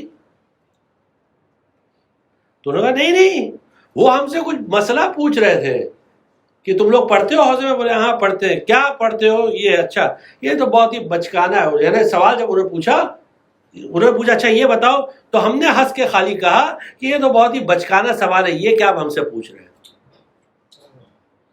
ان سے ہم نے یہ پلٹ کے یہ جواب دیا تو وہ مسکرانے لگے. پھر اس کے بعد کہنے لگے سنو, یہ دونوں کی عمر کیا تھی؟ 17 سال, 18 سال, اس سے زیادہ نہیں تھی. انہوں نے کہا سنو, تم یعنی شیخ عبد الکریم الحائری تم قوم کے حوضے کے مؤسس بنو گے. یہ واقعہ کب ہونا تھا؟ 40-50 سال بعد. اور تم سید کاظم یزدی طباطبائی تمہیں شہید کیا جائے گا. اور یہ بول کے اٹھ کے چلے گئے. جب ان لوگوں نے یہ واقعہ سنایا آغا بزرگ شیرازی کو, انہوں نے سر پکڑ لیا اور ان کی مذمت کی. یعنی بچے تھے بہرحال, اور ان سے کہا تم جانتے ہو وہ کون تھے؟ وہ امام زمان کے اولیاء میں سے تھے. امام زمان کے اولیاء میں سے تھے وہ. اور ان کی ایک خصوصیت یہ تھی کہ وہ کسی ایک جگہ پر بیٹھ کر مثلا زیادہ دن تک درس نہیں دیتے تھے, موو کرتے تھے ایک جگہ سے دوسری جگہ, تاکہ ایک جگہ درس دینے سے زیادہ شہرت نہ ہو, زیادہ مشہور نہ ہو, اس لیے موو کرتے رہتے تھے. تو اخفا ولیہ فی عبادہ, اللہ نے اپنے ولی کو اپنے بندوں میں چھپا کے رکھا ہے. فلا تستصغرن عبدا من عبید اللہ, دیکھو اللہ کے کسی بندے کو حقارت سے نہیں دیکھنا, کسی مومن کو چھوٹا نہیں سمجھنا. کہ ہماری مجلس میں اگر کوئی آئے کہ جو مثلا مالی طور پر زیادہ اچھا نہیں ہے اور ایک بڑا آدمی آ جائے تو ہم اس مومن کو ہٹا کے تم ہٹو, ان کو بیٹھنے دو. یہ چھوٹی سی حرکت سے امام زمان ناراض ہو جائیں گے, امام حسین ناراض ہو سکتے ہیں, جناب زہرا ناراض ہو سکتی ہیں. وہ چھوٹا آدمی تھا اس لیے تم نے اس کو ہٹایا, یعنی مالی طور پر چھوٹا تھا. تم کو معلوم ہے وہ ہمارے اولیاء میں سے تھا, تم کو معلوم ہے اس کا کیا رتبہ. یہ پیسے والا آیا تو تم نے اس کو عزت دی. لعن اللہ من اکرم الغنی لغناہ, اللہ کی لعنت ہو اس شخص پر جو کسی پیسے والے کا احترام کرے اس کے پیسے کی وجہ سے. اس لیے کبھی بھی ہرگز ایسا نہیں, ہر آدمی جو کسی محفل و مجلس میں آئے وہ دراصل ہمارا مہمان نہیں ہے, وہ اہل بیت کا مہمان ہے، اس لیے اس کا خوب احترام کریں۔ ہم تو صرف ایک ذریعہ ہیں، ہمارا کام، ہم تو نوکر ہیں، تو نوکر یہ ڈیسائیڈ نہیں کر سکتا کہ کس کو آنا ہے کس کو نہیں آنا ہے۔ اگر کوئی آ گیا، ہاں کوئی نہیں آ رہا کوئی بات نہیں، لیکن اگر آیا ہوا ہے تو اس کو واپس مت بھیجیے، پتہ نہیں اس کو کس نے بھیجا ہے، اور ہو سکتا ہے یہ بھیجنا ہی اس مجلس یا اس محفل کی قبولیت کا سبب ہو، ہمیں نہیں پتا ہے۔ اور اس طرح ہمارے پاس بہت سارے واقعات ہیں، لیکن ابھی وقت نہیں ہے۔ فَلَا تَسْتَصْغِرَنَّ عَبْدًا مِنْ عَبِيدِ اللَّهِ فَرُبَّمَا يَكُونُ وَلِيُّهُ وَأَنْتَ لَا تَعْلَمُ، ہو سکتا ہے کہ وہ اللہ کا ولی ہو لیکن تمہیں معلوم نہیں ہے۔ بڑی عجیب چیز ہے یہ چیز۔ بہرحال اب اس کو خلاصہ کرتے ہیں کہ کس طرح ہم اس کو یعنی اوج کو اپنے وجود سے نکالیں۔ سب سے پہلی چیز تو یہ ہے کہ ہمیشہ یہ سوچئے کہ الٹیمیٹ قدرت اور پاور اللہ کے پاس ہوتی ہے، اور ہم لوگ کی قدرت اور ہمارے پاور کی کوئی اہمیت نہیں ہے۔ وہ ایک لمحے میں چاہے تو ہمیں معذور کر سکتا ہے اور ہمیں پیرالیٹک کر سکتا ہے ایک لمحے میں، کہ ہم چل پھر نہیں سکے، بات نہیں کر سکے۔ ایک لمحے میں ہمیں گونگا کر دے، ایک لمحے میں ہمیں بہرا کر دے، ایک لمحے میں ہمیں معذور کر دے۔ اگر دولت میں فخر ہے تو ایک لمحے میں فقیر بنا دے، اور بنایا اس نے۔ مثالیں ہیں ہم لوگ کے سامنے، ایک نہیں سینکڑوں مثالیں ہیں۔ تو یہ ایک چیز، ہمیشہ قدرت پروردگار، اس لیے آدمی کو ہمیشہ ایک دم ماڈریٹ رہنا، چاہے جتنی دنیا کی دولت آئے ہمیشہ ماڈریٹ رہے، ہمیشہ لیول ہیڈڈ رہے، بھائی چاہے جو بھی ہو، اللہ کا شکر، الحمدللہ اللہ کا شکر ہے۔ دوسری چیز یہ ہے کہ ہمیشہ اپنی خلقت کے بارے میں سوچے، اپنی حقیقت کے بارے میں، کہ ہماری حقیقت کیا ہے، ہماری حقیقت، یہ بار بار ہم بول چکے اس لیے اس کو ریپیٹ نہیں کریں گے۔ اور تیسری چیز یہ کہ ہمیشہ قیامت کا خیال رکھے۔ قیامت وہ ایسی چیز ہے جو گریٹ لیولر ہوگی، ہر ایک آدمی وہاں ایک دم لیول، یہاں دنیا میں کچھ بھی کر لے، لیکن قیامت ایسی چیز ہے کہ جس میں کوئی بچ کے نکلنے والا نہیں ہے۔ یہاں تک کہ قرآن کی ایک عجیب و غریب آیت ہے، یعنی جو واقعاً آدمی کمر توڑ دے، ایسی آیت ہے، قرآن کی آیت ہے کہ اللہ کہہ رہا قرآن میں کہ جب لوگ اپنے نامہ اعمال کو دیکھیں گے نا قیامت میں تو کہیں گے ما لہذا الکتاب ہے، ارے یہ عجیب کتاب ہے، یعنی نامہ اعمال، اسکرول آف ڈیڈز ہوگا نا، ما لہذا الکتاب لا یغادر صغیرۃ ولا کبیرۃ الا احصاها، یعنی یہ تو کوئی عمل اس نے چھوڑا ہی نہیں، نہ بڑا نہ چھوٹا، مگر یہ کہ اس کو لکھ دیا ہے۔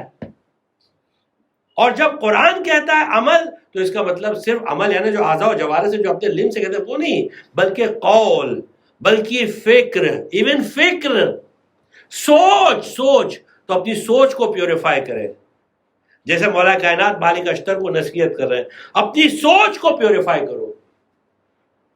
فکر نہیں ہونا چاہیے کہ ہم کچھ ہے۔ جب انسان اس طرح کرتا ہے تو اس کی سوچ جو ہے وہ پاک و پاکیزہ ہوتی ہے۔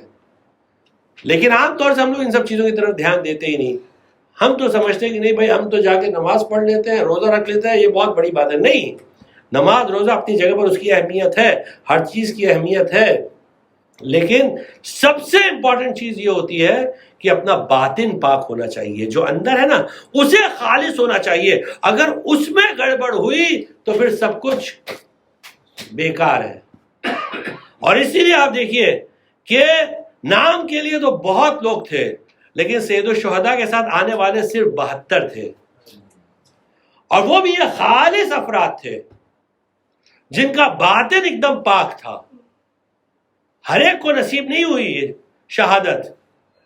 اگر آپ صرف فہرست تیار کر رہے ہیں نا، آپ لوگ جانتے ہیں مثلا کتابیں اس پر لکھی گئی ہیں کہ پہلی جنریشن میں کتنے صحابہ تھے، دوسری جنریشن میں کتنے صحابہ اور تابعین تھے، تیسری جنریشن میں کتنے صحابہ اور تابعین تھے۔ علماء نے اس موضوع پر کتابیں لکھی ہیں، علماء نے اس موضوع پر کتابیں لکھی ہے، یعنی اپنے یہاں تو کم ہے لیکن ہمارے یہاں جو اہل تسنن ہے ان کے یہاں ایسی کتابیں ہیں. جیسے مثلا ایک کتاب ہے الطبقات الکبریٰ جو ابن سعد کی ہے، بڑی مشہور کتاب ہے الطبقات الکبریٰ. اس میں انہوں نے 24 جنریشنز کا ذکر کیا، 24 جنریشنز، کہ کون کون سے صحابہ تھے، کون کون سے تابعین تھے. صحابہ یعنی جنہوں نے رسول اللہ کو دیکھا، تابعین یعنی جنہوں نے صحابہ کو دیکھا، اور تابعین جنہوں نے تابعین کو دیکھا. انہوں نے نہ رسول اللہ کو دیکھا نہ صحابہ کو دیکھا لیکن تابعین کو دیکھا، تو ان کو کہتے ہیں تابعین. تو یہ سلسلہ وار ہے، اس طرح ہے. اور اس کے علاوہ جو ہے وہ اور گنتے گنتے 24 جنریشن تھا، یعنی اپنے زمانے تک انہوں نے سب کا ذکر کیا ہے. یعنی اب آپ سمجھ سکتے ہیں کتنی بڑی تعداد ہوگی. ہاں لیکن کربلا میں کتنے تھے، کتنے آئے تھے؟ کسی کو توفیق نصیب ہی نہیں ہوئی. زہرا کا لال پکارتا رہا میرے ساتھ چلو گے، لوگ مشورہ دیتے تھے. اور کچھ کو تو ایسی عذر ہوئی کہ ایک آدمی نے کہا کہ میرے پاس یہ اناج ہے، یعنی اس ہول سیل کا اس کا اناج کا بزنس تھا، تو اس نے کہا میرے پاس یہ اناج رکھا ہوا ہے، میں خالی اس کو گھر میں چھوڑ کر آتا ہوں، پھر آتا ہوں کربلا پہنچتا ہوں، آپ چلیے. وہ گیا، گھر میں جا کر اناج کو قاعدے سے رکھنے لگا. جب تک وہ رکھا اور واپس آیا، راستے میں کربلا کے پاس پہنچا تھا کہ خبر ملی کہ حسین شہید ہو چکے. اللہ نے اس سے وہ توفیق سلب کر لی کہ اس نے تھوڑے اناج کے دانوں کو زہرا کے لال پر ترجیح دے دی. اس نے پریفر کیا اناج کو، اپنی دولت کو، تھوڑی سی ثروت کو. تھوڑی سی ثروت تھی، ارے کتنا اناج ہوگا ہول میں، لیکن اس نے کہا کہ میں اناج رکھ کے آ جاؤں پھر آؤں گا. اللہ نے توفیق نہیں دی. یعنی یہاں وہ چیز نہیں چلتی ہے. یہاں یعنی جو بھی اپنے پاس ہے وہ سب زہرا کے لال کے لیے لگا دے، کوئی بھی چیز اپنے لیے نہیں. صرف وہ افراد تھے جن کو یہ چیز نصیب ہوئی. اور اسی لیے شب عاشور حسین محضر شہادت پڑھ رہے ہیں. محضر شہادت یعنی جو رول جو تھا نا، رول آف مارٹرز، اسے کہتے ہیں محضر شہادت. ایک ایک شہید کا نام لے رہے ہیں، سب کا نام لے لیا شروع سے لے کر آخر تک، بس ایک نام نہیں لیا، قاسم ابن حسن نام نہیں لیا. بس جیسے ہی بچہ 13 سال کا بچہ لیکن دیکھے شوق شہادت کیا ہے. قاسم نے دیکھا میرا نام نہیں ہے تو ایک کونے میں جا کر رونے لگے. روتے رہے، شب عاشور ہے یہ. روتے روتے قاسم کو خیال آیا کہ بابا جب اس دنیا سے جا رہے تھے تو میرے بازو پر ایک تعویذ باندھی تھی اور کہا تھا بیٹا قاسم جب کوئی بہت بڑی مصیبت آئے، جب کوئی ایسی مصیبت آئے کہ جس کا کوئی حل نظر نہ آئے تو اس تعویذ کو کھول کے دیکھ لینا، اس میں تمہارے مسئلے کا حل موجود ہوگا. بس بچے نے سوچا اب اس سے بڑی مصیبت کیا آ سکتی ہے، اور اس نے تعویذ کو لیا، تعویذ کو کھولا اور اس میں بس چند الفاظ لکھے ہوئے تھے، بنیا قاسم ادرک عمک الحسین. بیٹا قاسم اپنے چچا حسین کی مدد کے لیے پہنچنا، اپنے چچا حسین کو تنہا نہ چھوڑنا. بس جیسے ہی قاسم نے اس تحریر کو پڑھی، قاسم کے چہرے پر مسکراہٹ آ گئی. مسکراتے مسکراتے بچہ امام کے سامنے آیا اور کہا چچا ذرا اس تحریر کو تو پڑھ لیجئے. اب حسین نے جیسے ہی بھائی کی تحریر کو دیکھا آنکھوں سے آنسو آ گئے. قاسم کو سر سے لے کر پیر تک دیکھا اور کہنے لگا بیٹا قاسم یہ تو بھائی کی تحریر نہیں لے کر آئے بلکہ اپنی موت کا پیغام لے کر آئے ہو. قاسم نے کہا چچا یہ بابا کا حکم ہے، یہ بابا کا حکم ہے. حسین نے کہا کہ قاسم محضر شہادت میں صرف میں نے تمہارے نام کا ذکر نہیں کیا ورنہ تمہارا نام بھی تھا، اور قاسم صرف تمہارا نام نہیں تھا بلکہ تمہارے بھائی علی اصغر کا بھی نام تھا. اب بنی ہاشم کا غیرت دار جوان جہاں ایک طرف خوش ہوا کہ میری شہادت کا ذکر تو ہے، دوسری طرف تڑپ گیا کہ علی اصغر کا نام کیسے آ گیا، کیا اشقیا خیمے میں داخل ہو جائیں گے؟ پوچھنے لگا چچا ہل یسنون الی الخیام، کیا اشقیا خیمے میں داخل ہو جائیں گے؟ کہا نہیں قاسم، میں علی اصغر کو اپنے بازو اپنی گود پر لے کر جاؤں گا میدان قتال میں، وہاں علی اصغر شہید ہوں گے، میں کہوں گا اے بنی ہاشم کے غیرت دار، خالی اتنا سوچ کر تڑپ گئے، ہائے بیمار کربلا، اپنی آنکھوں سے دیکھ رہے تھے کہ اشقیاء ترانہ خیموں میں گھسے چلے آ رہے ہیں، خیموں میں آگ لگا رہے ہیں، چادریں چھین رہے ہیں، سید الساجدین برداشت کر رہے ہیں۔ اللہ اکبر، اللہ اکبر، شب عاشور گزری، روز عاشور آیا، شہادتوں کا سلسلہ شروع ہوا، ظہر کے بعد بنی ہاشم کی شہادتوں کا سلسلہ شروع ہوا کہ ایک مرتبہ قاسم پھر سامنے آ کر کھڑے ہو گئے، چچا اجازت دے دیجئے، چچا اجازت دے دیجئے، اب مجھے مقتل کا جملہ پڑھ لینے دیجئے کہ مقتل میں لکھا ہوا ہے کہ قاسم اجازت مانگتے رہے، حسین خاموش کھڑے رہے کہ ایک مرتبہ قاسم نے حسین کے ہاتھوں کو لیا اور اپنی آنکھوں سے بلنا شروع کیا، کہا چچا اجازت دے دیجئے، حسین کا دل بھر آیا، قاسم ارے یہ تو شہادت کا دن ہے، مرنے کا دن ہے، سب کو مرنا ہے، جاؤ بیٹا میں نے اجازت دی۔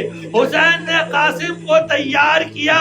آپ جانتے ہیں کہ جب امام حسن مجتبی علیہ السلام کی شہادت واقع ہوئی تھی تو قاسم صرف 3 یا 4 سال کے تھے، صرف 3 سال کی عمر تھی، حسین نے قاسم کو پالا تھا، اب کیسے اجازت دے دے، تیار تو کر دیا، لیکن پھر مقتل کا جملہ ہے کہ چچا بھتیجے اتنا لپٹ کے روئے، اتنا لپٹ کے روئے کہ دونوں کو غش آ گیا، دونوں بے ہوش ہو گئے۔ عزادارو انصاف کرو، آج اگر کوئی بے ہوش ہو جاتا ہے تو اس کو ہوش میں نہ لانے کے لیے اس پر پانی کا چھڑکاؤ کیا جاتا ہے، لیکن ہائے زینب کبریٰ کی بے کسی، ارے پانی کا چھڑکاؤ تو نہ کر سکی، اپنے آنسوؤں کا چھڑکاؤ کیا۔ جب دونوں کو افاقہ ہوا کہا بھیا اب قاسم کو نہ روکو، اب قاسم کو جانے دو۔ حسین نے قاسم کو سوار کیا، لیکن جاتے جاتے کہا بیٹا قاسم آؤ میں ذرا تمہارے گریبان کو چاک تو کر دوں۔ کہا چچا یہ کیا؟ کہا یہ یتیموں کی علامت ہے، شاید اشقیاء کو ترس آ جائے کہ یتیم لڑنے آیا ہے، لیکن جب گئے قاسم لڑنے کے لیے، لڑتے لڑتے ایک مرتبہ قاسم کا تسمہ جو پھنسا گھوڑے کے زین میں، قاسم نے اپنے آپ کو ایسے ڈال دیا کہ گھوڑے کے گلے سے لٹک گئے۔ اس کے بعد پھر جب قاسم زمین پر آئے تو اشقیاء نے قاسم کے لاشے کو پامال کرنا شروع کیا، اس طرف کے گھوڑے اس طرف، اس طرف کے گھوڑے اس طرف، قاسم کے کمسن سینے پر گھوڑے روند رہے تھے اور جا رہے تھے، دوڑا رہے تھے گھوڑے۔ قاسم نے آواز دی چچا مدد کے لیے آئیے، یا امی ادرکنی،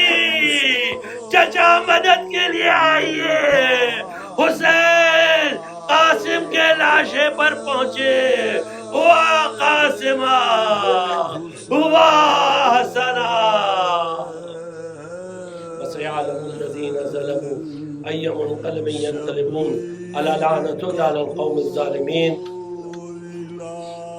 پروردگار امام زمان علیہ السلام کے ظہور میں تعجیل فرما، پروردگار امام زمان علیہ السلام کے ظہور میں تعجیل فرما، پروردگار امام زمان علیہ السلام کے ظہور میں تعجیل فرما، ہم کو ان کے اعوان و انصار میں شمار فرما۔ پروردگارہ جو لوگ پریشان حال ان کے پریشانیوں کو دور فرما، جو مقروض ہیں ان کے قرضوں کو ادا فرما، جو لاولد ان کو اولاد نیک اور صالح عطا فرما۔ پروردگارہ شیعان حیدر کرار دنیا میں جہاں جہاں بھی ہیں ان کی جان مال عزت اور آبرو کی حفاظت فرما۔ جو اپنے وطن سے دور ہیں ان کے وطن صحیح و سالم لوٹا دے۔ پروردگارہ عتبات مقدسات اور روزات المقدسات کی حفاظت فرما، جو لوگ ان کی حفاظت کریں تو ان کی حفاظت فرما۔ پروردگارہ علماء اعلام اور مراجع اعظام کی حفاظت فرما، ہم کو دنیا میں زیارت محمد اور آل محمد اور آخرت میں شفاعت محمد اور آل محمد سے مشرف فرما۔ ایک سورہ فاتحہ اور تین بار قل اللہ پڑھ کے مرحوم محمود رضا حسین وکیل اور وکیل فیملی، شراف فیملی، جیون فیملی اور بردان والا فیملی اور مرحوم ڈاکٹر محمد حسین کپاسی، یہ تمام کی ارواح کو بخش دیجیے۔ زینب زینب ہائے زینب، زینب زینب ہائے زینب، زینب زینب ہائے زینب، زینب زینب ہائے زینب، زینب زینب ہائے زینب، زینب زینب ہائے زینب، زینب زینب ہائے زینب، زینب زینب ہائے زینب۔ سرور نے کہا رو کر اے میری بہن زینب، تم بعد میرے ہوگی پابند رسن زینب۔ سرور نے کہا رو کر اے میری بہن زینب، تم بعد میرے ہوگی پابند رسن زینب، زینب زینب ہائے زینب، زینب زینب ہائے زینب۔ گھبرانا کہیں جانا دروں کی اذیت سے، تم کو تو گزرنا ہے ہر دور مصیبت سے۔ گھبرانا کہیں جانا دروں کی اذیت سے، تم کو تو گزرنا ہے ہر دور مصیبت سے۔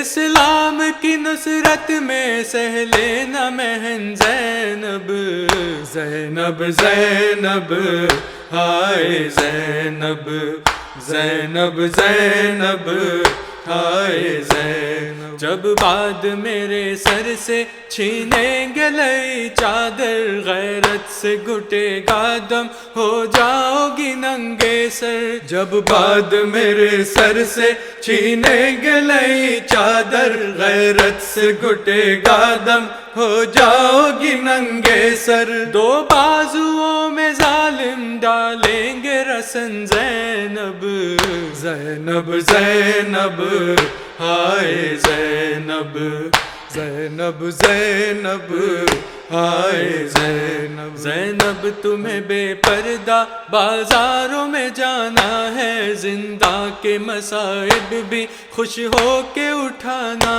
ہے۔ زینب تمہیں بے پردہ بازاروں میں جانا ہے، زندہ کے مصائب بھی خوش ہو کے اٹھانا ہے۔ باصبر و رضا کرنا تیرا ہے محن زینب، زینب زینب ہائے زینب، زینب زینب ہائے زینب۔ بیمار بھتیجے کی جب غش سے کھلے آنکھیں، گھبرا کے نہ مر جائے دیکھے جو پڑی لاشیں۔ بیمار بھتیجے کی جب غش سے کھلے آنکھیں، گھبرا کے نہ مر جائے دیکھے جو پڑی لاشیں۔ دل تھامنا تم اس کا مقتل میں بہن زینب، زینب زینب ہائے زینب، زینب زینب ہائے زینب۔ ڈھونڈے گی سکینہ جب مقتل میں میرا سینہ، گودی میں اٹھا کر تم سینے پہ سلا لینا۔ ڈھونڈے گی سکینہ جب مقتل میں میرا سینہ، گودی میں اٹھا کر تم سینے پہ سلا لینا۔